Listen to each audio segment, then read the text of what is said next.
Hey everyone, Jordan here. Today we're going to be taking a look at a new case from DarkFlash. This is the DY470, a really unique case, a little bit different looking from what you generally see on the market, and it's also going to be a really affordable price point as well. I'm going to save that till the very end, and I'd like you guys to keep an idea in your mind as we go throughout when I show you the different features. So let me get it out of the box and I'll show you what it's all about. So opening up, we've got some very dense foam like we see on the Fantex cases, which is always good. There's some polystyrene on the other side. I'm guessing that's to just protect the back side or one of the glass panels. There's quite a lot of polystyrene actually around this. It doesn't seem to be like cut to any specific size. It's just kind of placed around, but if it protects it, it's good enough. So here we have that unique shape that I was mentioning. Oh, I thought it was clear this time, but clearly not. So it actually reminds me of one of MSI's cases, one of the Pano, I think it's the 1000. Has a very similar style, but just be it an extra panel of glass on the MSI. So it's certainly different from what we will generally see on the market. Let me know what you kind of think as a first impression. And like I said, keep that figure in your mind as well. So first looking at the front, of course, this is a dual chamber style. So we do have the intake on the back of the case, but we have some nice clear panels, some glass, obviously some protective plastic on it. We'll leave that on there for now. On the underside of the case, we've got some rubber pads to protect the surface you put the case on. There's a big old long dust filter for any bottom mounted intake fans that you have that just pops out, can be easily cleaned and slides back in and clicks into place. There's a good couple of inches for air to be brought in from each side. There are solid panels at the front and back though, so it will only be drawing in air from the sides, just something to bear in mind. So on the top of the case, we've got a couple of thumb screws to remove to be able to take off that top panel. So let's just do that and we'll have a look at the options that we've got. Just slides away. It's also got a dust filter on the back of there. Doesn't look like one you can remove though, so it's just one that's stuck in there all the time. Then we have up to 3 120mm or 360mm of radiator space in the top. No support for 280mm or 140mm fans though, which is a little bit of a shame. Let's have a look in our little accessory box before we get into the actual box itself. A microfiber cloth, a couple of zip ties. We've also got a speaker included, which is nice to see. There's a couple of little rubber grommets for the USB ports, so if you're in a very dusty area you can cover those over, which is nice. Then we've also got our usual motherboard, power supply, screws, SSD, and also standoffs in there as well.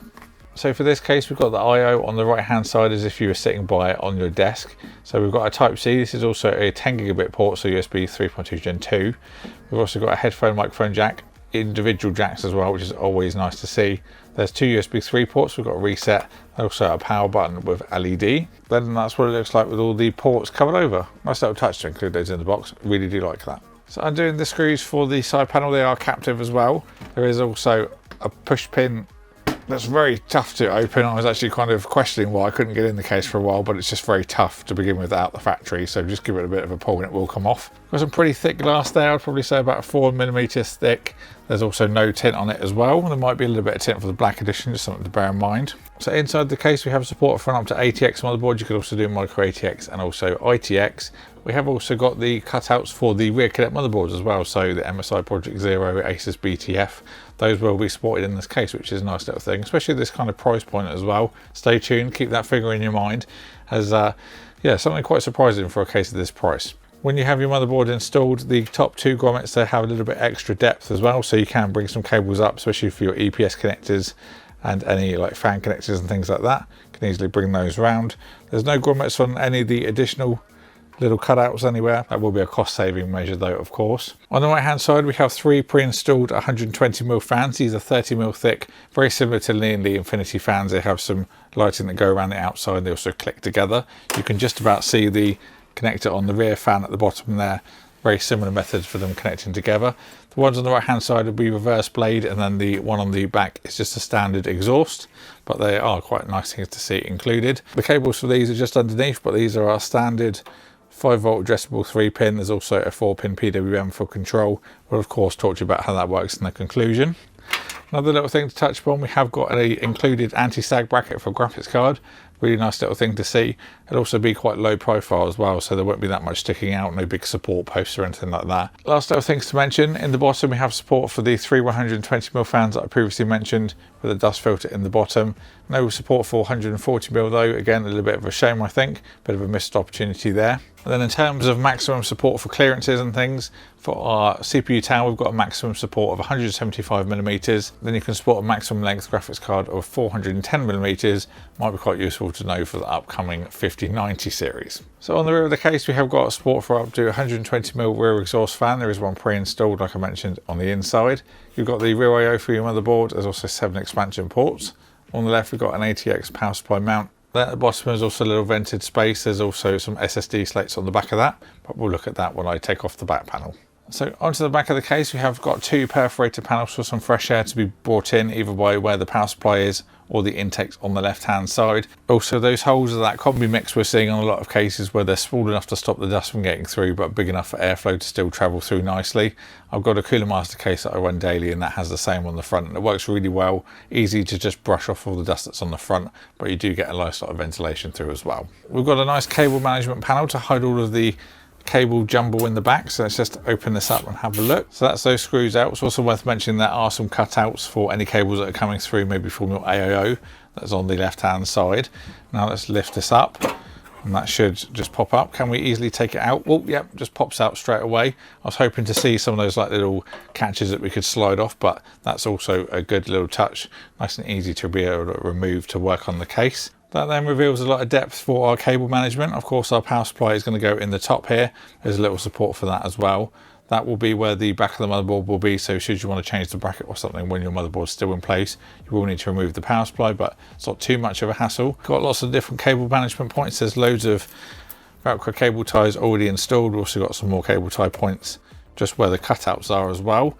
Here's a little slate. We have got some hard drive support, so you can do 2 3.5-inch drives, 2 SSDs, obviously mix and match if you want to put one of each. We've got some cutouts on the left to bring some cables through, and of course all of our rear connector ones there as well.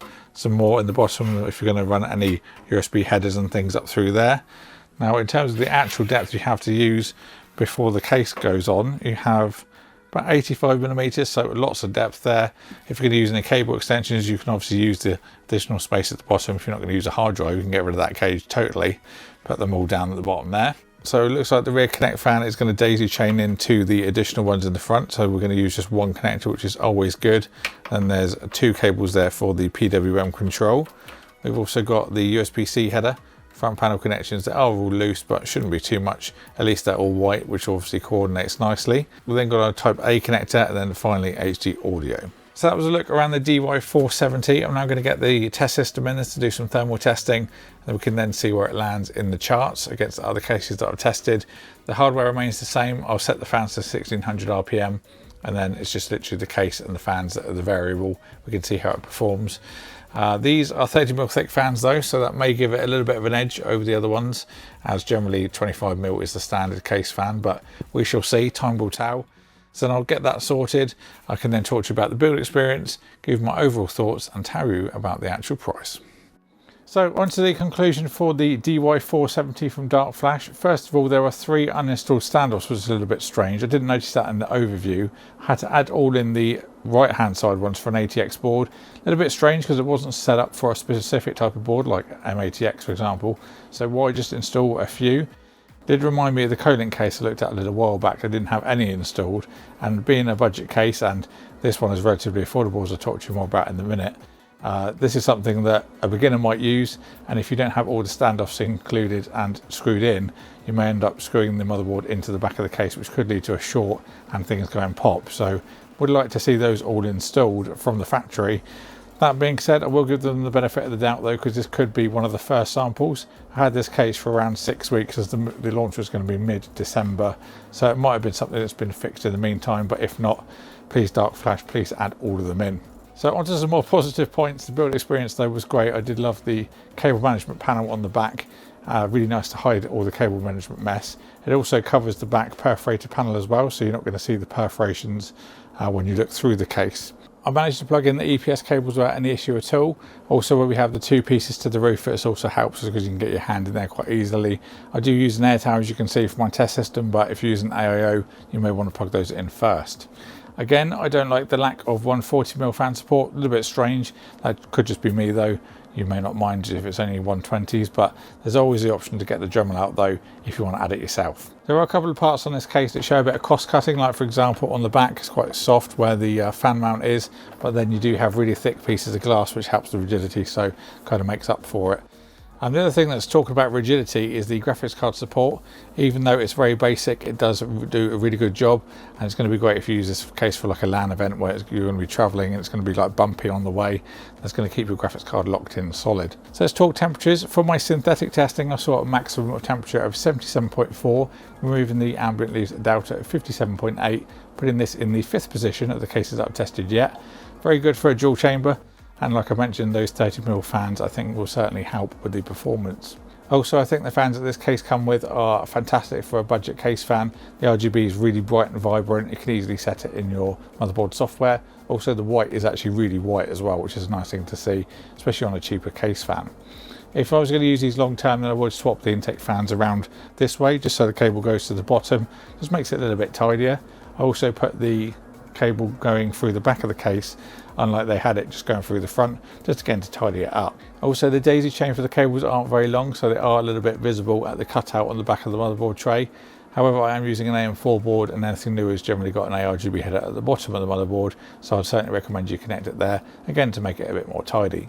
Also, I set the fans to 1600 RPM for testing, like I mentioned before we got onto the conclusion. They periodically did go to maximum while setting them up, and they were a little bit audible, but of course for something that's included they weren't too bad, certainly usable, and for the majority of people, if you could use this as a gaming PC, they shouldn't ramp up that much anyway. There are also some nice little quality of life features with this case, such as the accessory box, so the rubber IO covers on the front of the case, two little touches that really make a big impact. Now, at the time of filming, I managed to find a price online that converts to £71 GDP, which makes it absolutely incredible value and makes it one of the best budget cases that I've looked at yet. However, the conversions can be a little bit iffy, so hopefully that won't change too much once we start seeing the listings pop up in different countries. That's a bang of price if it sticks. To be fair, you could even pay another £10, £15. I think that would be fair for what the case offers. Now, I'm trying to keep these videos a little bit more concise, so if there's anything else you'd like to know that I haven't covered, please do leave a comment. I'll add the links in the description and I'll update them when I can as they start to appear in different countries if you want to pick one up. Thank you for watching. Please subscribe if you enjoyed the video. Big thank you to DarkFlash for sending this out for me to cover, and I'll see you all in the next one.